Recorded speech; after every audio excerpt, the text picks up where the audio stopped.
I was just finishing up my shift as a nurse at St. Elizabeth Hospital on a chilly autumn evening when I received a call from Dr. Thompson, one of our residents. He sounded panicked and begged me to come down to the basement level, where he had made a grisly discovery. Without hesitation, I raced through the winding corridors of the hospital until I reached the door marked basement. My heart pounding, I pushed open the heavy steel door and descended the rickety wooden steps cautiously. At the bottom, I found myself facing an iron gate beyond which lay darkness. Dr. Thompson met me at the gate, his face pale with fear. Without a word, he drew back a lever, revealing a dimly lit room stuffed full of rows and rows of corpses on gurneys. They were all covered by white sheets, but I could see rotten flesh peeking out at the edges. Their faces contorted in grotesque expressions of terror, their eyes frozen wide open. My mind reeled as I took in the scene before me.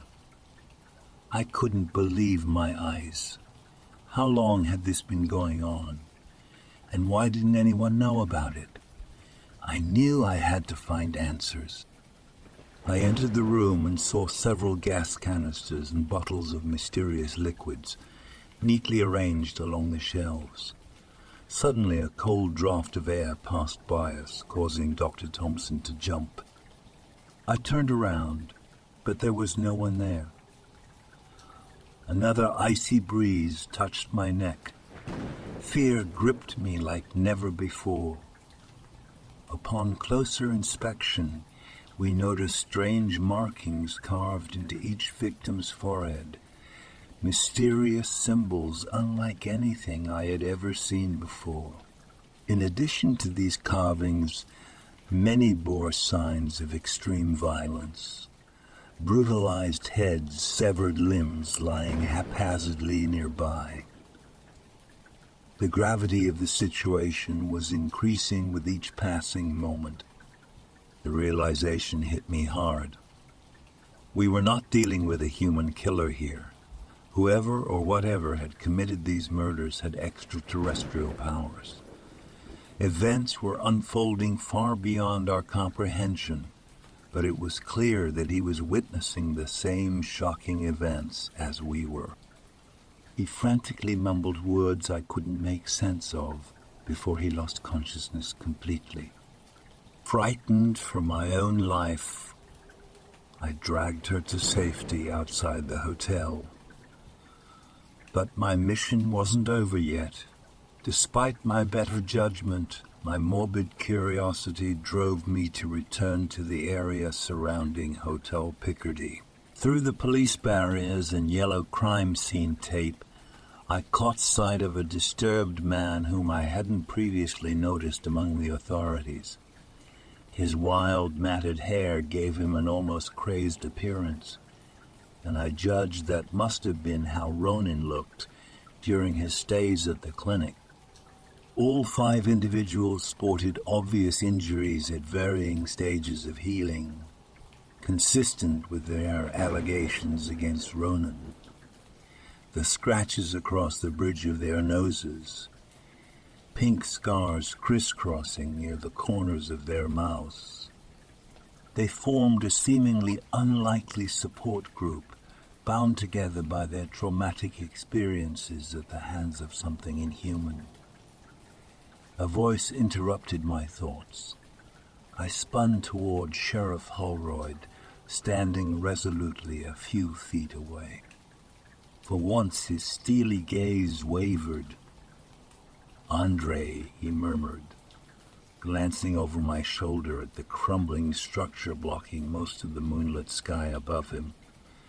"You need to leave immediately. Something is coming for you too. You haven't got long." Sweat started prickling my palms as a sudden burning sensation coursed through my veins.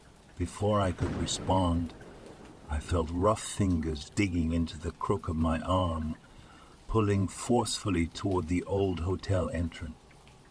caught between sheer terror and mounting despair, I didn't resist as vague whispers carried by an oppressive presence echoed incoherently inside my skull. Notions flooded my brain of Eleanor guiding me somewhere safe before panic set in. Cold dispassion swallowed me whole while chaotic visions assaulted my sanity. Descending into madness now seemed inevitable. If pressing forward meant absorbing and transforming into something ruthless, uncontrollable, twisted, well, maybe I wanted it. The darkness had seeped into my soul, and the allure of power, no matter how tainted, consumed my thoughts. As I was led deeper into the bowels of the hotel, the air grew thick with an otherworldly energy. Strange symbols adorned the walls, glowing ominously in the dim light. I could hear distant whispers, the voices of the damned, beckoning me further. We reached a hidden chamber, concealed behind a decaying wall. It was a macabre sanctuary, adorned with occult symbols and dripping with an ancient malevolence. In the center of the room an altar stood, adorned with black candles and surrounded by desiccated remains. The grotesque sight made bile rise in my throat, but I couldn't tear my gaze away. My guide, whose face was twisted by a mix of fear and fascination, released his grip on my arm. With trembling hands, he presented me with the ceremonial dagger, its blade glinting in the flickering candlelight. The room seemed to pulsate with anticipation, as if it were alive and hungry for the impending ritual. My mind was a whirlwind of conflicting emotions. Fear and curiosity clashed within me, battling for dominance. I could feel the darkness caressing my very essence, promising power and control. It whispered secrets, promising answers to the mysteries that had plagued me for so long. In that moment of uncertainty, I made my choice. I grasped the dagger, feeling its cold weight in my hand. The chanting grew louder, reverberating through the chamber. I took a step toward the altar, my heart pounding in my chest. The world around me blurred as I crossed the threshold, embracing the unknown. With a surge of adrenaline, I raised the dagger high above my head, ready to plunge it into the heart of the sacrificial offering. But before I could strike, a voice, familiar yet distant, echoed through the chamber. "Andre, stop!" I turned, my eyes widening as I saw Dr. Thompson standing at the entrance of the room, desperation etched on his face. He rushed toward me, his hands outstretched, trying to stop me from carrying out the unholy act. "No, Andre, you don't understand," he pleaded. "This isn't the path to power. It's a path to destruction." His words struck a chord within me, breaking through the allure of darkness. The dagger slipped from my grasp, clattering onto the cold stone floor. Doubt flooded my mind, and for the first time in a long while I questioned my choices. Dr. Thompson reached out, his hands trembling as he gently grasped my arm.